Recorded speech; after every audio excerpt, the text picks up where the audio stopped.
안녕하세요. 저는 올해 71살이 된 정유진입니다.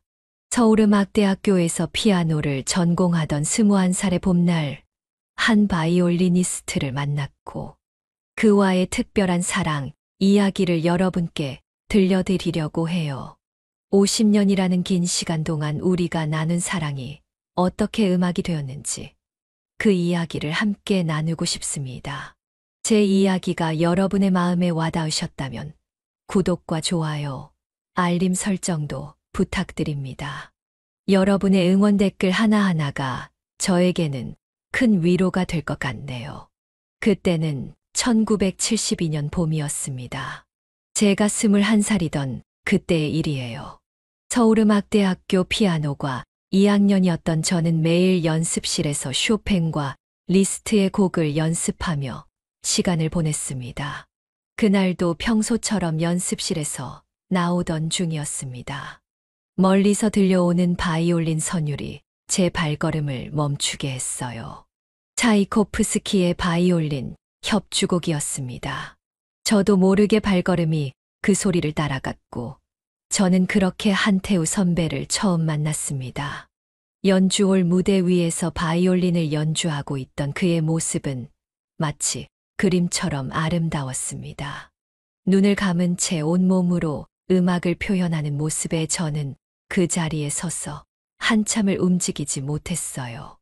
혹시 앙상블 수업 듣는 정유진 학생 맞나요? 연주가 끝나고 한참을 박수를 치고 있던 제게 그가 먼저 말을 걸어왔습니다. 제 이름을 알고 있다는 사실에 놀라워하는 제게 그는 웃으며 말했어요. 다음 학기 앙상블 수업에서 함께하게 될 것 같아서요. 교수님께 명단을 미리 받아봤거든요. 그렇게 시작된 우리의 만남은 자연스럽게 사랑이 되어갔습니다. 매일 아침 연습실 앞에서 기다리고 있던 그는 제게 따뜻한 우유를 건네며 하루를 시작했고, 저는 그의 바이올린 연주에 맞춰 피아노 반주를 하며 행복한 시간을 보냈습니다. 하지만 그해 겨울 예상치 못한 소식이 찾아왔습니다. 태우 선배가 오스트리아 빈 국립음대 장학생으로 선발된 것이었어요. 그의 실력이라면 충분히 가능한 일이었지만 막상 이별을 앞두고 보니 마음이 무거웠습니다. 2년만 기다려줘. 반드시 돌아와서 결혼하자. 공항에서 그가 제 손에 끼워준 반지를 바라보며 저는 고개를 끄덕였습니다. 그의 따뜻한 손길이 아직도 생생합니다. 떠나기 전날 밤, 우리는 학교 연주홀에서 마지막 연주를 했어요. 멘델스존의 바이올린 협주곡이었습니다. 이 곡으로 입학시험을 봤어. 그때 널 처음 본 거야. 내가 반주를 해줬잖아. 그제서야 알게 된 사실이었어요. 1년 전 입학시험장에서 우연히 제가 그의 반주를 맡았던 것이었습니다. 그날의 연주가 인연이 되어 우리가 만난 것이었죠.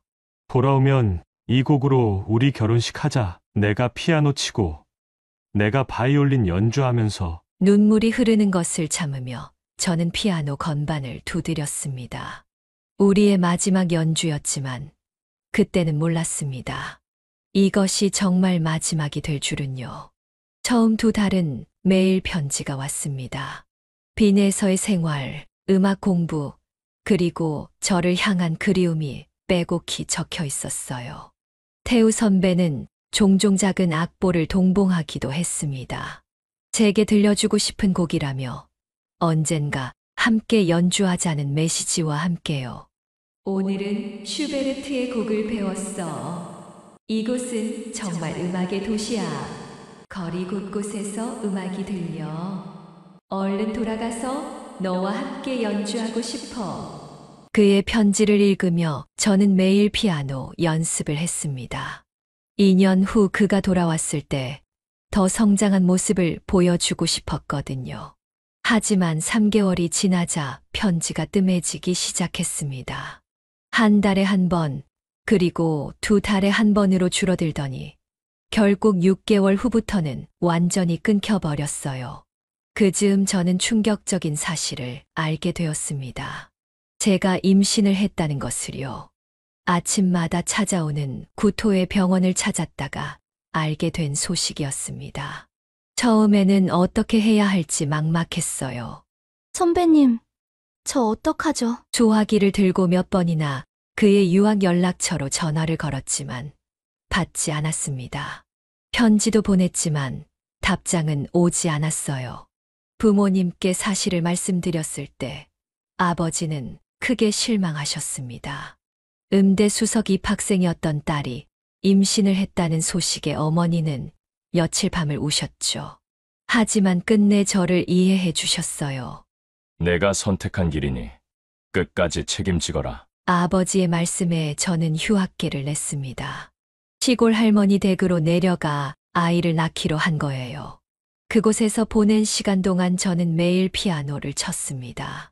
할머니 댁 옆 교회에는 오래된 피아노가 한 대 있었거든요. 뱃속의 아이에게 들려주고 싶었어요. 태우 선배가 가장 좋아하던 멘델스존의 바이올린 협주곡을 우리가 마지막으로 함께 연주했던 그 곡을요. 연주를 할 때마다 아이가 발길질을 하는 것 같았습니다. 아이는 겨울에 태어났습니다. 창밖에 눈이 소복이 쌓인 날이었어요. 첫 울음을 들었을 때 그 소리가 마치 아름다운 음악처럼 들렸습니다. 딸아이의 이름을 수아라고 지었어요. 음악처럼 아름답게 자라라는 의미를 담아서요. 수아는 태우 선배를 닮아 태어났습니다. 긴 속눈썹과 갸름한 눈매, 특히 음악을 들을 때면 눈을 지그시 감는 모습까지도 그와 똑같았어요. 아이를 안고 있으면 자연스럽게 선배 생각이 났습니다. 지금 어디서 무얼 하고 있을까? 우리 아이가 이렇게 예쁘다는 걸 알면 얼마나 좋아할까? 그렇게 저는 피아노 교습소를 여러 학생들을 가르치며 수아를 키우기 시작했습니다. 매일 밤 수아에게 자장가 대신 피아노 연주를 들려주었고, 그럴 때마다 아이는 행복한 미소를 지었답니다. 수아가 5살이 되던 해였습니다. 처음으로 아빠에 대해 물었어요. 저는 오랫동안 준비해온 이야기를 들려주었습니다. 수아 아빠는 세계적인 바이올리니스트가 되려고 오스트리아로 가셨어. 비엔나 피라모닉 오케스트라에서 연주하시다가 안타깝게 사고로 실종되셨대. 거짓말이었지만 그때는 그것이 최선이라고 생각했습니다. 어린 수아에게 아빠가 우리를 버리고 떠났다고 말할 수는 없었으니까요. 우리 수아가 아빠를 닮아서 그런지 음악을 참 좋아하는구나. 피아노 소리만 들리면 달려오는 수아를 보며 말했습니다. 놀랍게도 수아는 자연스럽게 바이올린에 관심을 보였어요. 제가 피아노를 가르치는 동안 수아는 옆에서 장난감 바이올린을 들고 연주하는 신용을 했습니다. 엄마, 나도 아빠처럼 바이올린 배우고 싶어요. 6살이 된 수아의 말에 저는 망설임 없이 바이올린을 사주었습니다. 그날부터 우리의 작은 교습소는 피아노와 바이올린의 선율로 가득 찼어요. 매년 봄이면 저는 수아를 데리고 음악대학 연주호를 찾았습니다. 벚꽃이 흩날리는 그곳에서 처음 태우 선배를 만났던 날을 떠올리며 수아에게 그때의 이야기를 들려주었어요. 이곳에서 엄마랑 아빠가 처음 만났어. 아빠는 이 무대에서 차이코프스키의 바이올린 협주곡을 연주하고 계셨지. 어린 수아는 눈을 반짝이며 제 이야기를 들었습니다. 그리고 매번 같은 말을 했어요. 나도 커서 이 무대에서 아빠처럼 연주할 거예요. 그 말을 들을 때마다 가슴이 아팠습니다. 하지만 한편으로는 수아가 음악을 사랑하는 모습이 감사하기도 했어요. 마치 태우 선배의 재능과 열정이 그대로 이어진 것만 같았으니까요. 해가 지날수록 수아의 바이올린 실력은 놀랍도록 발전했습니다. 초등학교에 입학하자마자 영재교육원에 선발되었고 각종 콩쿠르에서 상을 휩쓸었어요. 그럴 때마다 저는 태우 선배에게 전화하고 싶었습니다. 우리 딸이 당신을 닮아 이렇게 훌륭한 바이올리니스트가 되어가고 있어요. 하고 자랑하고 싶었죠. 하지만 그저 마음속으로만 삼켜야 했습니다. 매년 봄 벚꽃이 필 때면 수아와 함께 그 연주호를 찾았습니다. 빈자리가 크게 느껴질 때면 수아의 바이올린 선율이 그 자리를 채워주었어요. 때로는 제가 피아노 반주를 하고 수아가 바이올린을 연주하며 작은 공연을 열기도 했습니다. 엄마, 이렇게 연주하면 하늘에서 아빠도 듣고 계실까요? 그런 수아의 물음에 저는 말없이 고개를 끄덕였습니다. 눈물이 날 것 같아서 말을 할 수 없었어요. 그저 피아노 건반을 더 세게 누르며 감정을 삼켰을 뿐입니다. 그로부터 50년의 시간이 흘렀습니다. 어느 날 제자의 졸업 연주회에 참석했을 때였어요. 공연장 로비에서 우연히 한 노인과 마주쳤습니다. 휠체어에 앉아있던 그분은 지팡이처럼 낡은 바이올린을 무릎에 올려두고 있었어요. 순간 가슴이 멎는 것 같았습니다. 하얗게 센 머리카락, 깊이 패인 주름살에도 그 눈빛만큼은 50년 전 그대로였어요. 바이올린을 쥐고 있는 손가락의 모양까지도 너무나 익숙했습니다. 혹시 유진이? 떨리는 목소리로 그가 먼저 말을 걸어왔습니다. 그 순간 저는 알았어요. 제가 그토록 기다렸던 한태우라는 것을. 그가 다시 내 앞에 나타났다는 사실이 믿기지 않았습니다. 정말 태우 선배 맞으신가요? 한참을 말없이 서로를 바라보았습니다. 시간이 멈춘 것 같았어요. 마치 50년 전 그날 공항에서 이별하던 순간으로 돌아간 것만 같았습니다. 태우 선배는 천천히 입을 열었습니다. 1973년 봄 비엔나에서 교통사고를 당했다고 했어요. 리허설을 마치고 돌아오던 길이었답니다. 의식을 잃고 쓰러진 그는 미국 군병원으로 이송되었고 그곳에서 1년 넘게 혼수 상태로 지냈다고 해요. 깨어났을 때는 모든 것이 달라져 있었어. 한국의 모든 연락처를 잃어버렸고 너의 소식도 알 수가 없었어. 그는 한국으로 돌아와 절 찾아다녔다고 했습니다. 하지만 제가 이름을 바꾸지 않고 살아왔다는 것을 그때는 몰랐다고 해요. 결혼해서 다른 성을 쓰고 있을 거라 생각했대요. 매년 봄이면 음대 연주홀에 갔었어. 혹시나 하는 마음으로. 하지만 한 번도 마주치지 못했지. 눈물이 흘렀습니다. 우리는 같은 장소에서 서로를 그리워하며 50년을 보냈던 거예요. 같은 시간, 같은 공간에 있었지만 한 번도 마주치지 못했다는 게 너무나 안타까웠습니다. 당신을 원망하고 싶었어요. 하지만 이렇게 된 사연을 들으니 말을 잇지 못하고 흐느꼈습니다. 그때 연주홀 안에서 바이올린 소리가 들려왔어요. 멘델스존의 바이올린 협주곡이었습니다. 50년 전 우리가 마지막으로 함께 연주했던 그 곡이었어요. 아직도 이 곡을 들으면 그날이 생각나. 우리의 마지막 연주였지. 태우 선배의 눈에도 눈물이 고였습니다. 우리는 말없이 그 연주를 들었어요. 50년 전 그날처럼 음악은 우리의 마음을 울렸습니다. 그날 태우 선배는 또 다른 충격적인 이야기를 했습니다. 그는 말기암이었어요. 의사는 6개월 시한부 판정을 내렸다고 했습니다. 그 말을 듣는 순간 이제 겨우 찾았는데 또다시 이별해야 한다는 생각에 가슴이 무너져 내렸습니다. 선배님 제가 말씀드릴 게 있어요. 떨리는 목소리로 수아의 이야기를 꺼냈습니다. 사진을 꺼내 보여드리자 그의 눈에서 눈물이 흘러내렸어요. 사진 속 수아는 무대 위에서 바이올린을 연주하고 있었습니다. 우리 딸이에요. 선배님을 닮아 바이올리니스트가 되었어요. 태우 선배는 한동안 말을 잇지 못했습니다. 떨리는 손으로 사진을 매만지며 수아의 얼굴을 한참 동안 바라보았어요. 내가 아버지였구나. 그의 목소리가 흔들렸습니다. 수아는 이미 세계적인 바이올리니스트가 되어 있었어요. 유럽과 미국을 오가며 연주 활동을 하고 있었죠. 그날 저녁 수아에게 전화를 걸었습니다. 딸은 파리에서 공연 중이었어요. 떨리는 목소리로 아버지를 찾았다고 전했습니다.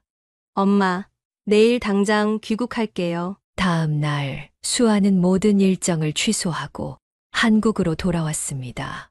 병실에서 처음 만난 부녀는 말없이 서로를 바라보며 울기만 했어요. 아버님, 제가 연주해도 될까요? 수아는 가방에서 바이올린을 꺼냈습니다. 그리고 태우 선배가 가장 사랑했던 멘델스존의 바이올린 협주곡을 연주하기 시작했어요. 병실은 순식간에 작은 연주홀이 되었습니다. 창가에 놓인 피아노에 앉아 저도 반주를 시작했어요. 50년 만에 우리 가족은 처음으로 함께 연주를 하게 된 것입니다. 그날 이후로 수아는 해외 공연 일정을 모두 취소했습니다. 대신 매일 저녁 병실에서 작은 공연을 열었어요. 때로는 혼자서, 때로는 제 반주에 맞춰 연주했습니다. 이렇게 아름다운 딸을 두었구나. 태우 선배는 수아의 연주를 들을 때면 늘 행복한 미소를 지었습니다. 비록 늦게 만났지만 우리는 음악으로 하나가 되어 갔어요. 병실은 매일 밤 음악으로 가득 찼습니다. 간호사들도 일부러 병실 문을 열어두고 연주를 듣곤 했어요. 우리 가족의 작은 음악회는 병원 전체의 힐링 타임이 되었습니다.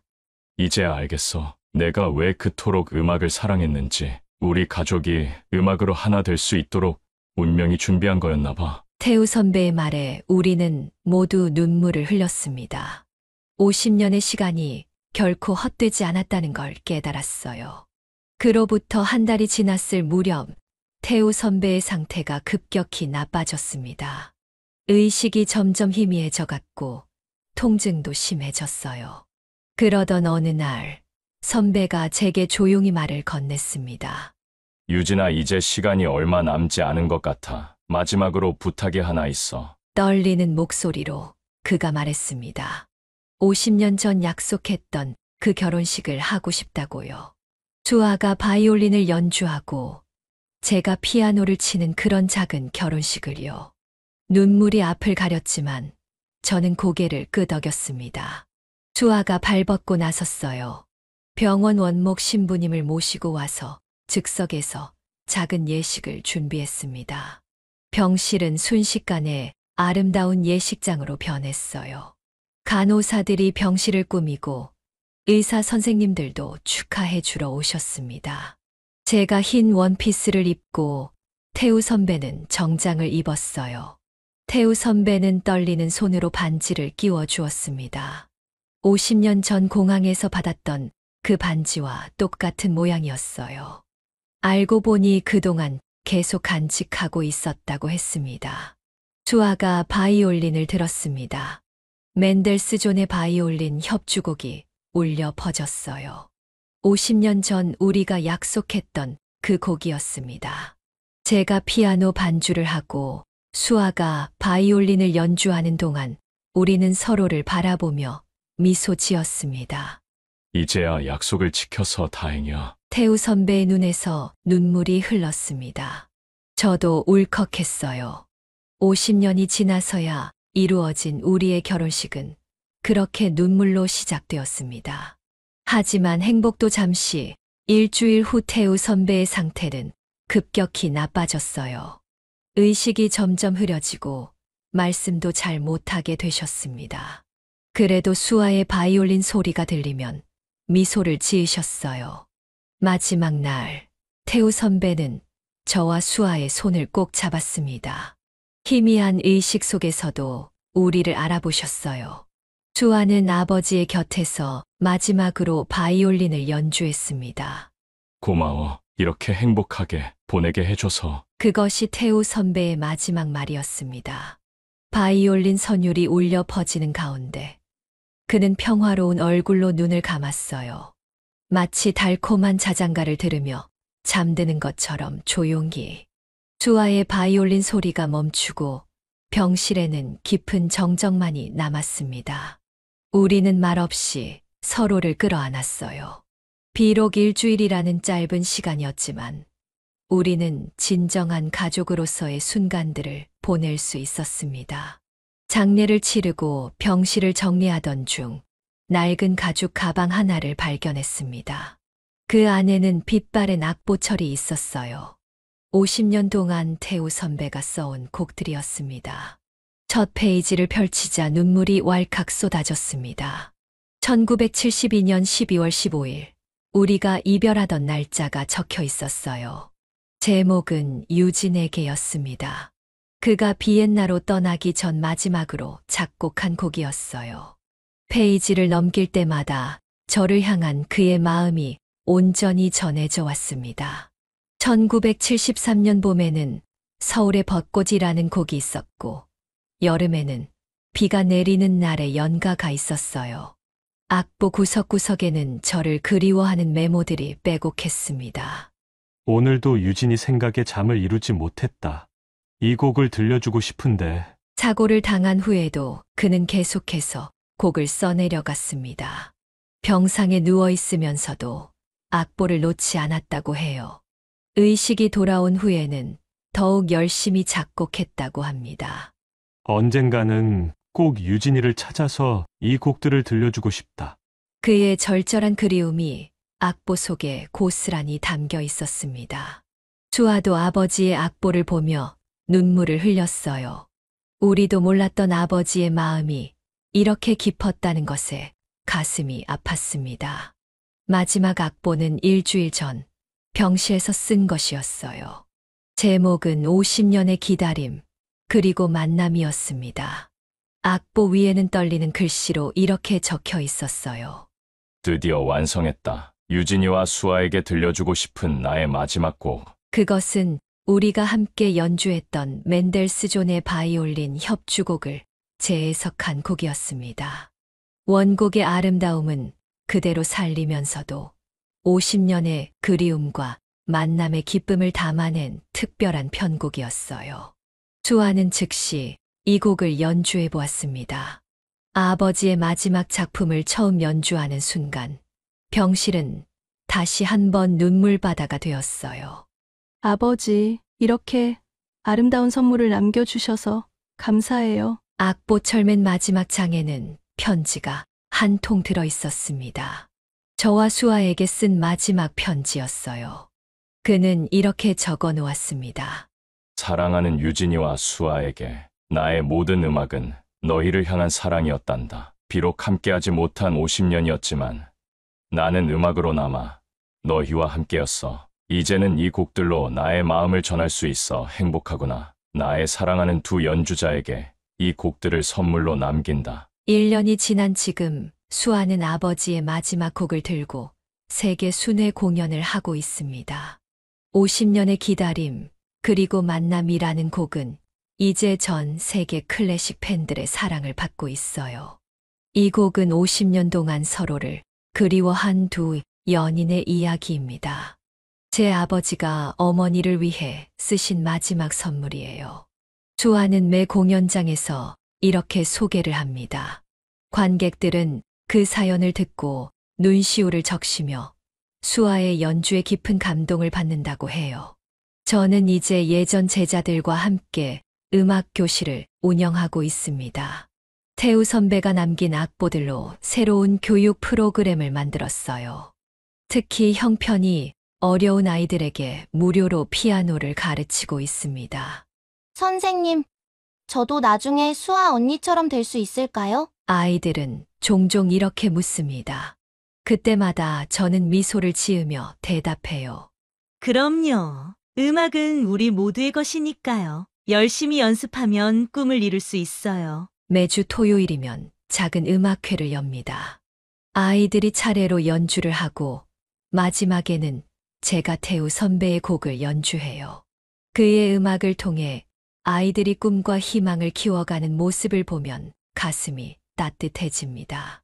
어머니, 아버지의 음악이 이렇게 많은 사람들에게 희망이 되고 있어요. 얼마 전 수아가 파리 공연을 마치고 전화해서 한 말입니다. 공연장을 가득 메운 관객들이 모두 일어나 기립박수를 쳤다고 해요. 저는 매일 저녁 피아노 앞에 앉습니다. 그리고 태우 선배의 곡을 연주해요. 연주를 하다 보면 그가 제 곁에 앉아 바이올린을 연주하는 것만 같습니다. 당신의 음악이 이렇게 많은 사람들에게 사랑받고 있어요. 피아노를 치며 중얼거립니다. 창밖으로 달빛이 스며들고 멀리서 수아의 바이올린 소리가 들리는 것만 같아요. 우리 가족은 이제 음악으로 영원히 하나가 되었습니다. 저는 매주 음악 교실에서 아이들을 가르치며 태우 선배의 이야기를 들려줍니다. 진정한 사랑과 음악의 힘에 대해, 그리고 절대 꿈을 포기하지 말라는 이야기를요. 사랑하는 마음이 있다면 50년이라는 시간도 잠시일 뿐이에요. 음악처럼 영원한 것은 없으니까요. 매년 봄이 되면 수아와 저는 특별한 약속이 있습니다. 벚꽃이 만발한 날, 태우 선배의 묘소에서 작은 추모 연주회를 여는 것이에요. 수아는 아무리 바쁜 해외 일정 중에도 이날만큼은 꼭 한국으로 돌아옵니다. 아버지, 오늘은 제가 새로 편곡한 곡을 들려드릴게요. 수아는 아버지의 묘비 앞에서 바이올린을 켭니다. 태우 선배가 남긴 곡들을 자신만의 방식으로 재해석한 것이에요. 저는 그 옆에서 피아노 반주를 합니다. 묘비에는 영원한 바이올리니스트, 그의 마지막 곡은 사랑이었다라는 글귀가 새겨져 있습니다. 그 아래에는 작은 악보가 조각되어 있어요. 우리가 마지막으로 함께 연주했던 곡의 첫 소절입니다. 연주회가 열리는 날이면 많은 사람들이 찾아옵니다. 태우 선배의 음악을 사랑하는 팬들, 제자들, 그리고 음악을 사랑하는 이들이 모여 함께 추모합니다.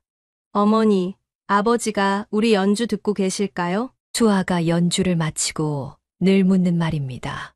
저는 미소를 지으며 대답해요. 그럼 분명 저 벚꽃 속에서 우리를 바라보고 계실 거야. 봄바람에 벚꽃이 흩날립니다. 마치 태우 선배가 우리에게 박수를 보내는 것 같아요. 연주회가 끝나면 수아와 저는 묘비 앞에 앉아 이야기를 나눕니다. 아버지, 어제는 런던에서 연주회가 있었어요. 관객들이 아버지의 곡을 정말 좋아하더라고요. 수아가 들려주는 이야기를 들으며 저는 조용히 미소 짓습니다. 태우 선배의 음악이 이렇게 많은 사람들의 마음을 울리고 있다는 사실이 자랑스러워요. 가끔은 제자들도 함께 옵니다. 그들은 태우 선배의 곡을 연주하며 자신들의 꿈과 이야기를 들려줍니다. 묘소 주변은 음악으로 가득 차고 벚꽃은 그 위로 춤추듯 내립니다. 선생님, 이런 아름다운 사랑 이야기가 있다는 게 믿기지 않아요. 제자들이 종종 이렇게 말합니다. 저는 그저 웃으며 대답해요. 진정한 사랑은 시간을 초월하는 법이에요. 우리의 사랑은 음악이 되어 영원히 남았답니다. 해가 저물 때까지 우리는 그렇게 연주를 이어갑니다. 마지막 곡은 늘 50년의 기다림, 그리고 만남이에요. 수아의 바이올린 소리가 하늘로 퍼져나가면 마치 태우 선배가 화답하듯 봄바람이 불어옵니다. 우리의 사랑과 음악은 이렇게 계속될 것입니다. 50년의 기다림이 아름다운 마지막 곡이 되어 돌아온 것처럼 우리의 사랑도 더욱 깊어졌다고 생각합니다. 그 긴 시간 동안 우리는 각자의 방식으로 서로를 사랑했고, 그 사랑은 이제 음악이 되어 전 세계 사람들의 마음을 울리고 있어요.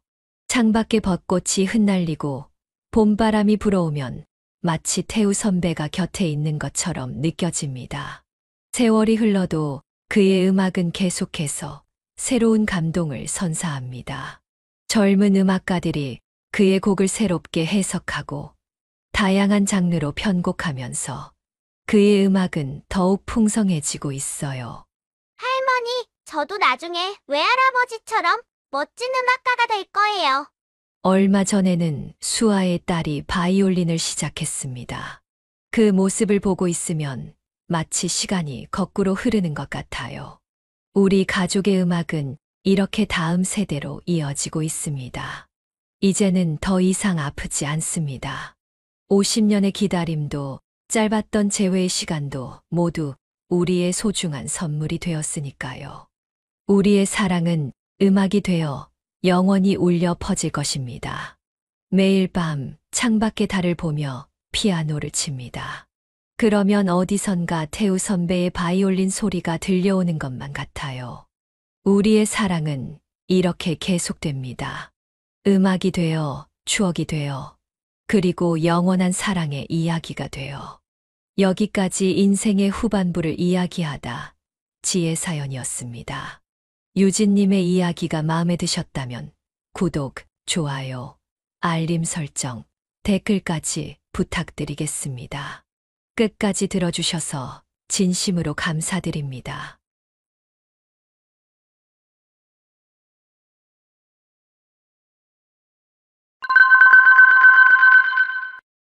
여보세요, 며느리니? 어머니 저 며느리예요. 어머니 죄송해요. 이번 설날에도 출장 때문에 어머니 댁 못 갈 것 같아요. 그래, 알았다. 여보, 이번 설날에는 우리 엄마랑 일본 온천 여행 가자. 내가 벌써 유인에 새로 생긴 고급 료칸 예약해놨어. 정말 대박. 근데 우리 엄마한테는 뭐라고 해? 에이, 늘 하던 대로 하면 되지. 시어머님한테는 마트 세일 기간에 식용유 선물 세트 하나 보내드리면 되잖아. 벌써 시어머니한테 못 간다고 전화해놨어.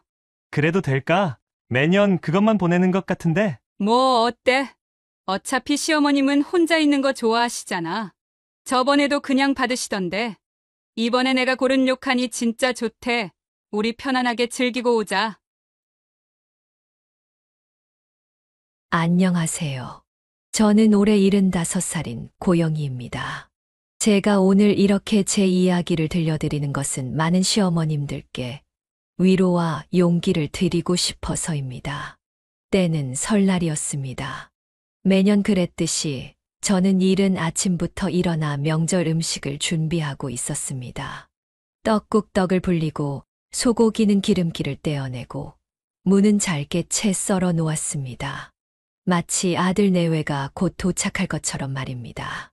엄마, 죄송한데 이번에도 못 갈 것 같아요. 회사에서 갑자기 급한 일이 생겼거든요. 아들의 전화를 받은 것은 음식을 거의 다 준비했을 무렵이었습니다.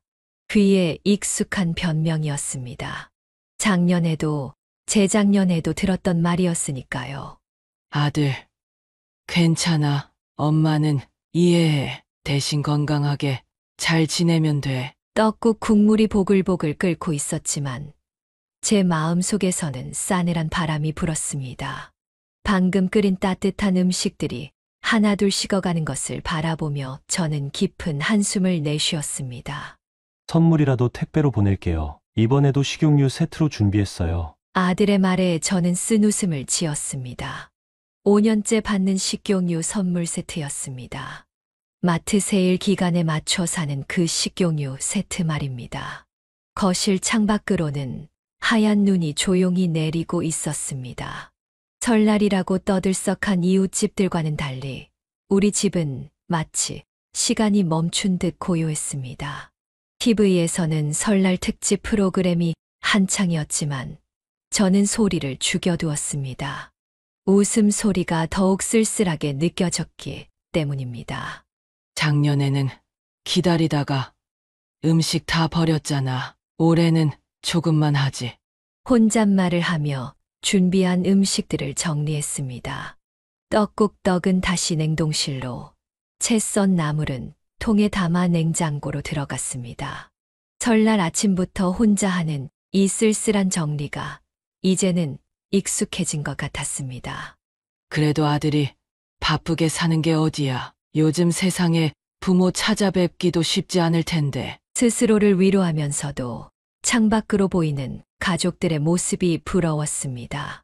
옆집 아이들의 까르르 웃음소리가 벽을 넘어 들려올 때면 저도 모르게 눈시울이 붉어졌습니다. 조용한 집 안에서 저는 텔레비전을 틀어놓은 채 소파에 앉아 있었습니다. 명절이면 늘 그렇게 혼자만의 시간을 보냈습니다. 하지만 이번엔 뭔가 달랐습니다. 가슴 한구석이 더 쓰리게 아파왔습니다. 설날 다음 날, 저는 평소처럼 동네 친구들과 만나기로 했습니다. 아파트 단지 안에 있는 작은 카페였습니다. 매주 토요일마다 모이는 자리였지만 이번에는 제 마음이 더욱 무거웠습니다. 영희 씨, 이번에도 아들 안 왔다면서요? 친구 김순자 씨의 걱정 어린 목소리에 저는 고개를 끄덕였습니다. 따뜻한 커피 잔을 어루만지며 한숨만 나왔습니다. 평소 마주치면 반갑게 인사하던 이웃들도 오늘따라 조심스러워 보였습니다. 아마도 설날 내내 제가 혼자 있었다는 것을 알고 있었겠지요. 우리 아파트는 그런 소문이 빠르게 퍼지는 곳이었으니까요. 세상이 많이 변했어요. 요즘은 다들 개인주의라 어쩔 수 없나 봐요. 이웃들의 위로가 오히려 더 마음을 아프게 했습니다. 하지만 그날 예상치 못한 이야기를 듣게 될 줄은 몰랐습니다. 어머, 영희 씨 며느리가 일본 온천 여행 다녀왔다면서요? 순간 제 귀를 의심했습니다. 커피잔을 내려놓는 손이 덜덜 떨렸습니다. 무슨 말씀이세요? 우리 아들은 회사 일 때문에 바쁘다고. 옆자리에 앉아있던 아들의 오랜 동네 친구 성미의 엄마인 명숙 씨가 이야기해 주었습니다. 성미가 명숙 씨에게 보내준 사진에는 분명 우리 며느리와 사돈이 일본 온천 료칸 앞에서 찍은 사진이 있었습니다. 날짜는 바로 어제였습니다. 성미가 SNS에서 보고 부럽다고 저한테 사진을 보내주더라고요. 작년 추석에도 베트남 갔던데. 그 순간 머릿속이 하얘졌습니다. 지난 몇 년간 반복된 명절마다의 변명들이 주마등처럼 스쳐 지나갔습니다. 바쁘다는 핑계로 찾아오지 않고 매번 똑같은 식용유 세트만 보내던 이유가 이제야 분명해졌습니다. 친구들은 저를 걱정스러운 눈빛으로 바라보았습니다. 하지만 저는 이상하게도 눈물이 나지 않았습니다. 대신 가슴속에서 차가운 무언가가 솟아오르는 것을 느꼈습니다. 카페에서 나와 집으로 돌아오는 길이 유독 멀게 느껴졌습니다. 발걸음은 무거웠지만 마음은 이상하게도 담담했습니다. 아마도 충격이 너무 커서 실감이 나지 않았던 것 같습니다. 집에 도착하자마자 저는 장롱 깊숙이 보관해두었던 상자를 꺼냈습니다.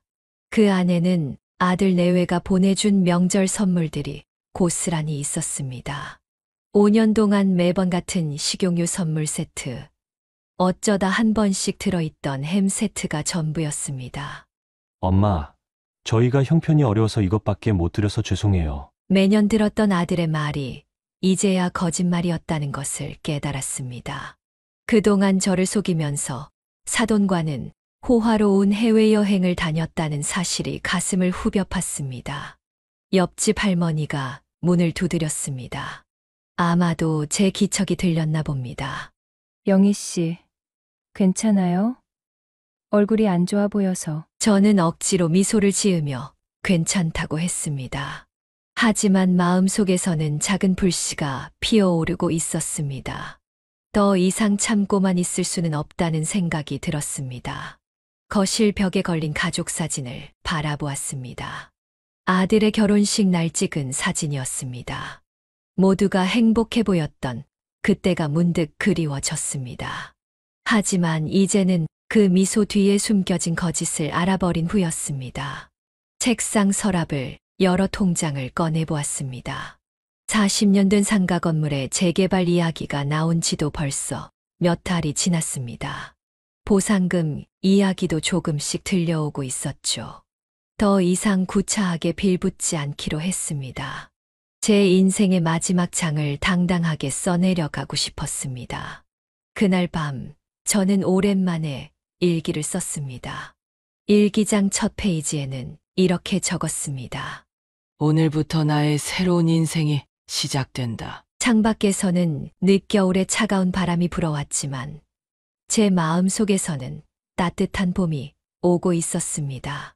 이제는 제가 주인공이 될 차례였으니까요. 며칠 후 저는 용기를 내어 동네 변호사 사무실을 찾았습니다.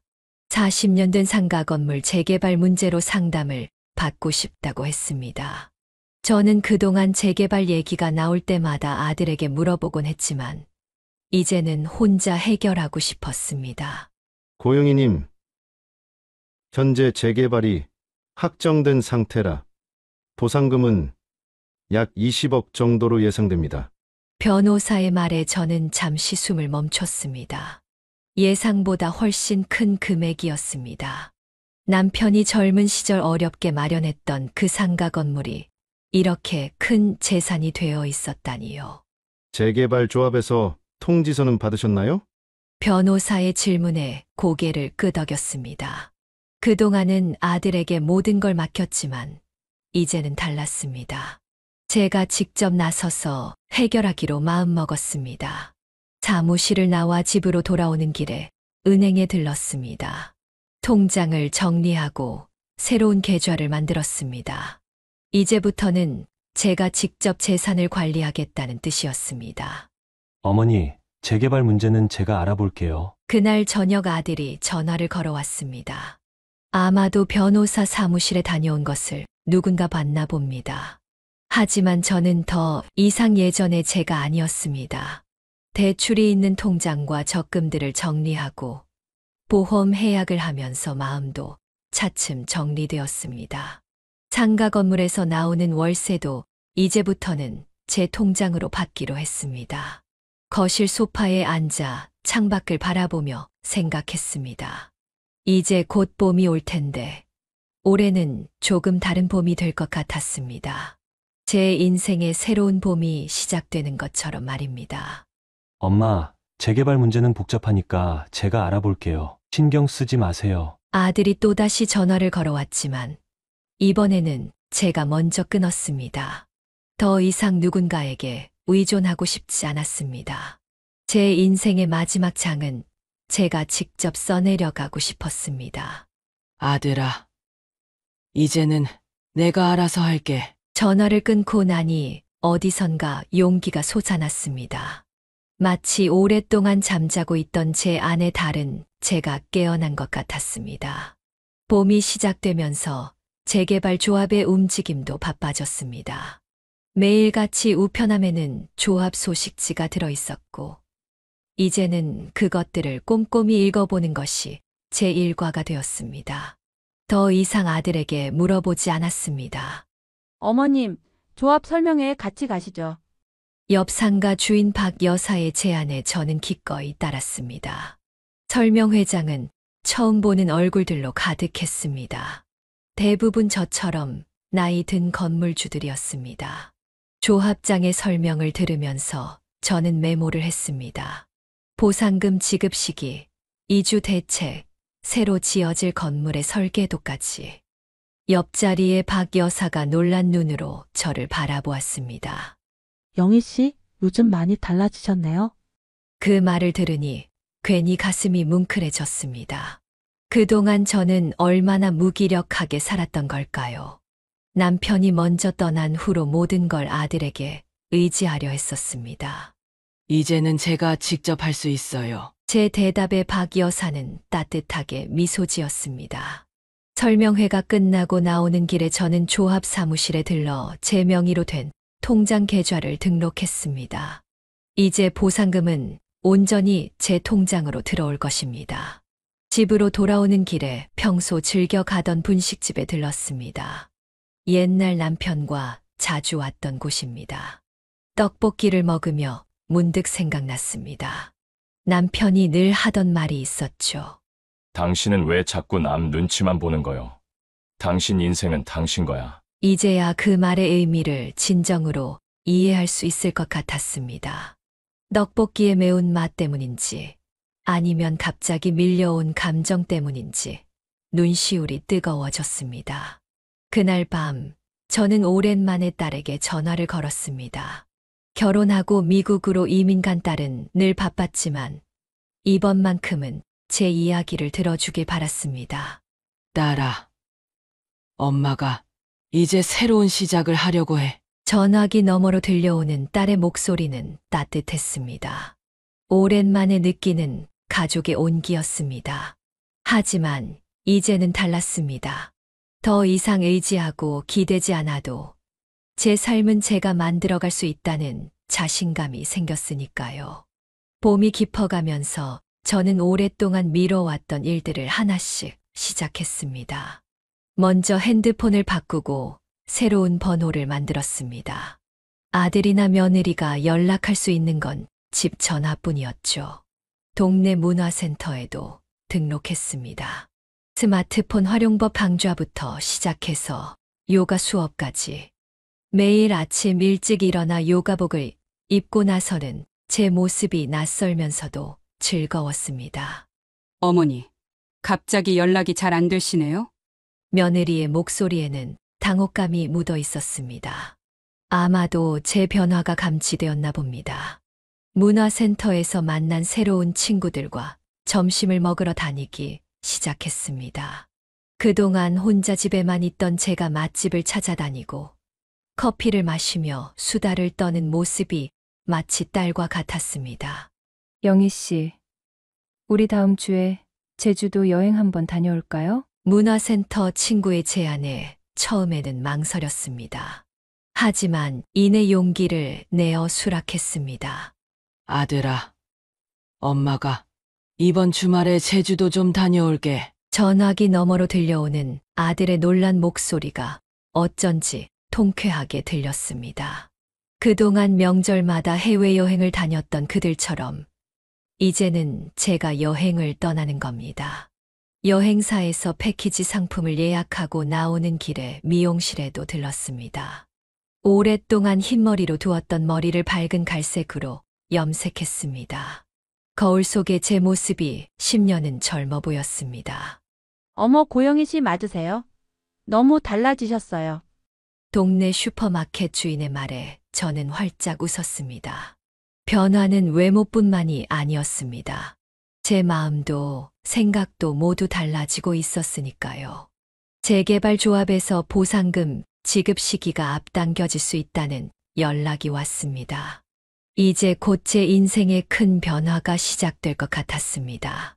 하지만 이상하게도 전혀 두렵지 않았습니다.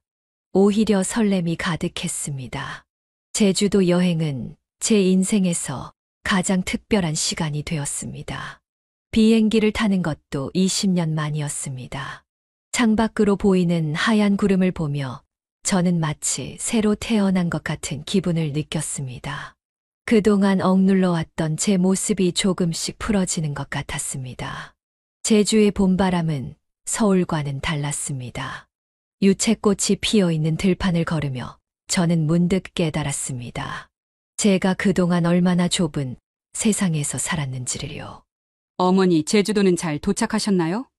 며느리의 전화를 받으며 저는 씁쓸하게 웃었습니다. 명절마다 해외여행을 다니면서도 시어머니에게는 한 번도 동행을 제안하지 않았던 그들이었습니다. 해변에서 친구들과 사진을 찍고 흑돼지를 구워 먹으며 수다를 떨었습니다. 밤에는 숙소 테라스에서 맥주를 마시며 별을 보았습니다. 마치 20대로 돌아간 것 같은 기분이었습니다. 세상에 이런 행복이 있었다니. 한라산을 바라보며 혼잣말처럼 중얼거렸습니다. 그동안 저는 며느리의 눈치를 보며 아들의 기분만 살피느라 정작 제 행복은 잊고 살았던 것 같았습니다. 여행 마지막 날, 우리는 올레길을 걸었습니다. 굽이굽이 이어지는 길처럼 제 인생도 아직 많은 가능성이 남아있다는 생각이 들었습니다. 언니, 이제 우리 매달 한 번씩 여행 다녀요. 새로 사귄 친구 중 한 명이 제안했습니다. 그 말에 저는 망설임 없이 고개를 끄덕였습니다. 돌아오는 비행기 안에서 저는 창밖을 바라보며 생각했습니다. 이제 곧 받게 될 재개발 보상금으로 무엇을 할지, 어떤 새로운 삶을 시작할지, 더 이상 누군가의 엄마나 시어머니가 아닌 고영이라는 한 사람으로서의 삶을 살고 싶었습니다. 제주도 여행에서 돌아온 지 일주일 만에 재개발 조합에서 연락이 왔습니다. 보상금 지급이 시작된다는 소식이었습니다. 은행에 가서 통장을 확인했을 때 저는 잠시 숨을 멈췄습니다. 20억이라는 숫자가 제 눈앞에 있었습니다. 어머니, 보상금 받으셨다고 들었어요. 어떻게 하실 건가요? 며느리의 목소리에는 평소와는 다른 다급함이 묻어 있었습니다. 그동안 시어머니를 무시하던 태도는 온데간데 없었습니다. 저는 조용히 재개발 조합 사무실로 향했습니다. 이제는 혼자서도 부동산 일을 처리할 수 있었습니다.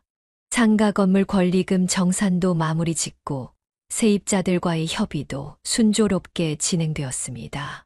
어머님, 사실 저희가 좀 급해서 그러는데.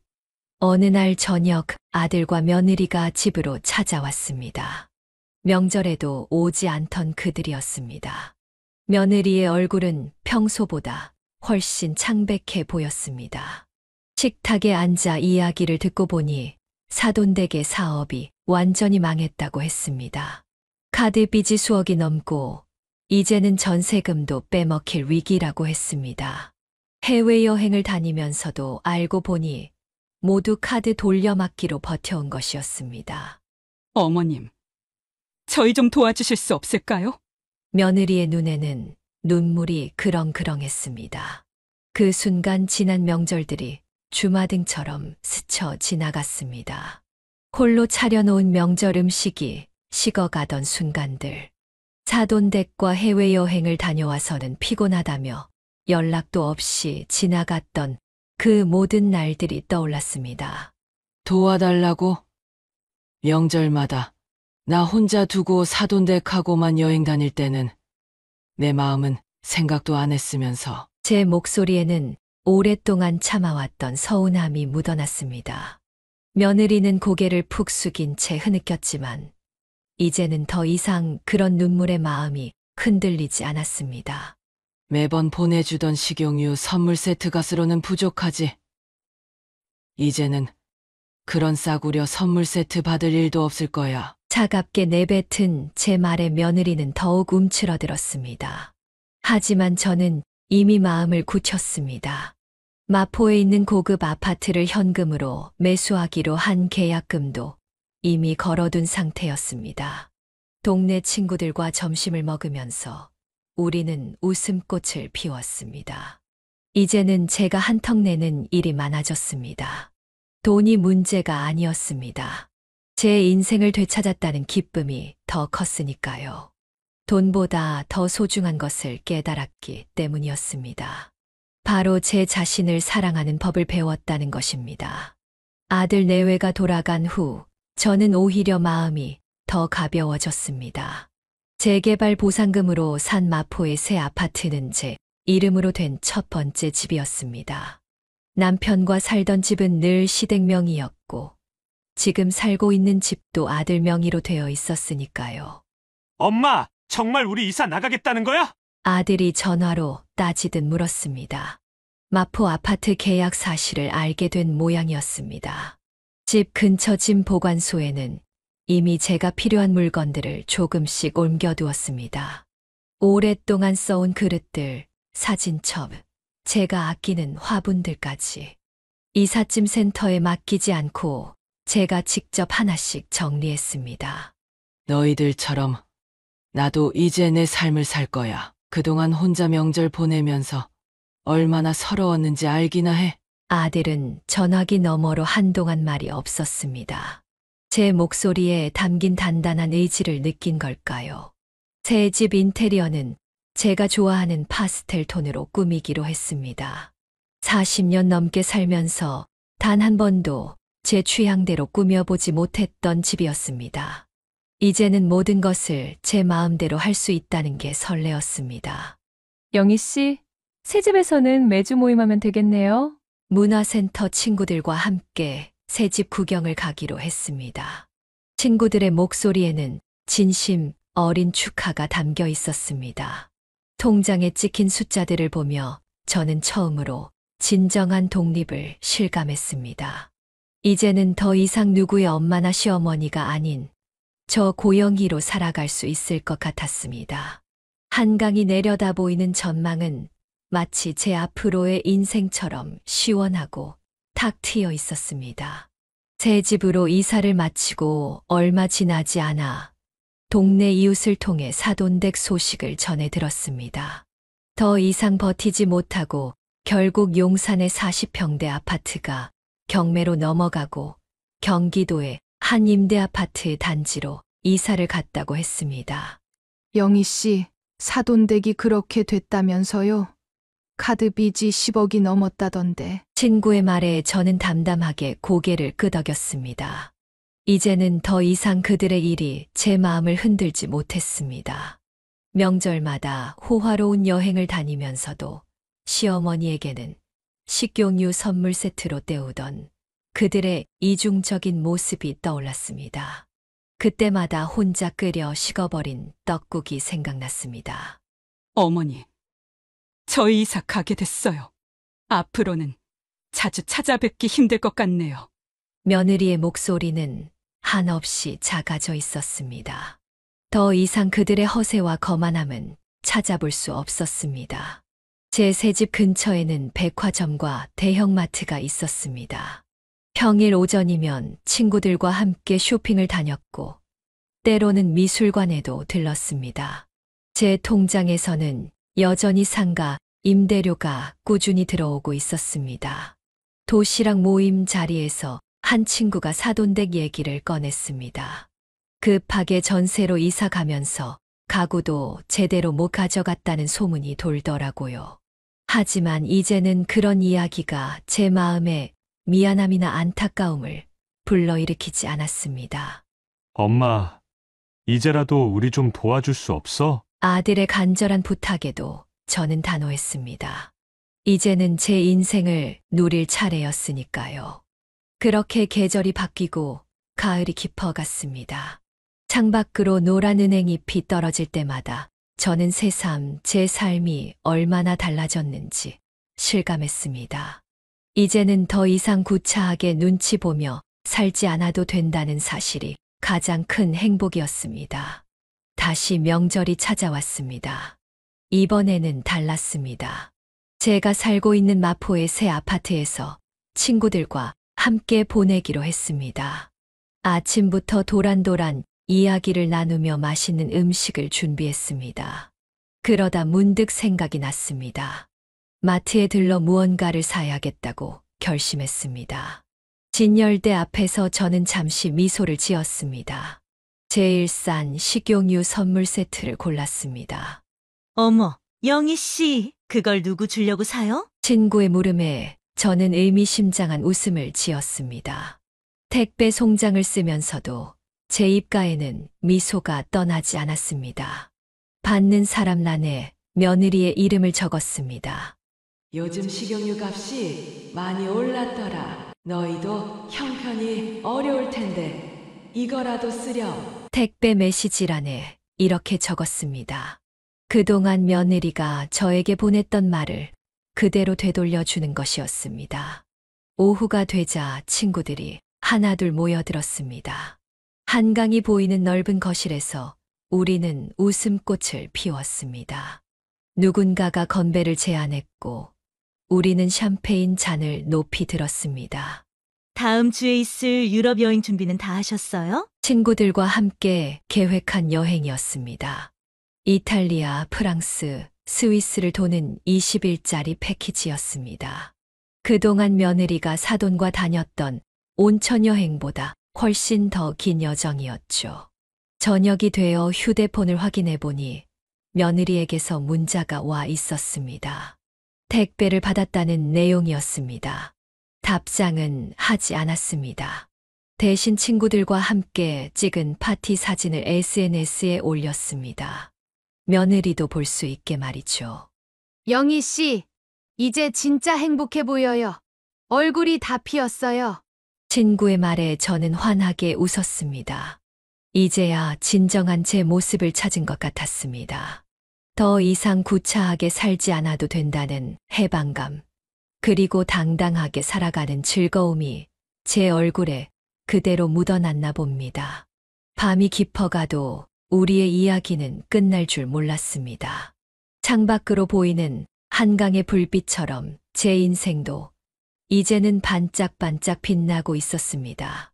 유럽 여행은 제 인생의 전환점이 되었습니다. 베니스의 곤돌라를 타고 파리의 에펠탑을 오르고 스위스의 알프스를 바라보면서 저는 제가 얼마나 좁은 세상에 갇혀 살았는지 깨달았습니다. 매일 똑같은 옷만 입던 제가 이제는 유럽 스타일의 옷을 입고 세련된 선글라스를 끼고 다니니까요. 친구들과 찍은 여행 사진을 보면서 저는 문득 옛날 생각이 났습니다. 며느리가 사돈과 온천 여행 다녀온 사진을 보며 속상해하던 그때가 마치 다른 사람의 이야기처럼 느껴졌습니다. 엄마! 진짜 홀로서기 하겠다는 거야? 아들의 서운한 목소리에 저는 더욱 단단한 마음이 들었습니다. 이제는 제가 선택한 삶이 있었으니까요. 새로 산 마포 아파트에서의 일상은 그 자체로 행복이었습니다. 아침이면 한강변을 산책하고 오후에는 친구들과 카페에서 수다를 떨었습니다. 주말이면 미술관도 가고 때로는 근교로 드라이브를 떠나기도 했습니다. 영희 씨, 다음 여행은 어디로 갈까요? 이번엔 호주는 어때요? 문화센터 친구들과 벌써 다음 여행을 계획하고 있었습니다. 더 이상 누구의 눈치도 보지 않았습니다. 제 통장에는 여전히 넉넉한 금액이 있었고 매달 상가 임대료도 꾸준히 들어오고 있었으니까요. 이제 저는 매일 아침 거울을 보며 미소 짓습니다. 75세의 나이가 무색할 만큼 활기 넘치는 제 모습이 좋았습니다. 뒤늦게 찾은 제 인생이지만 이제는 그 누구보다 당당하고 자유롭게 살고 있었습니다. 며느리가 보냈던 식용유 선물 세트들은 아직도 제 옷장 한켠에 보관되어 있습니다. 이제는 그것을 볼 때마다 웃음이 납니다. 그때의 서러움이 지금의 행복을 만들어준 거니까요. 앞으로도 저는 계속 이렇게 살아갈 것입니다. 누군가의 시어머니가 아닌 고영이라는 한 사람으로서 말이죠. 제 인생의 진정한 봄은 이제부터가 시작인 것 같습니다.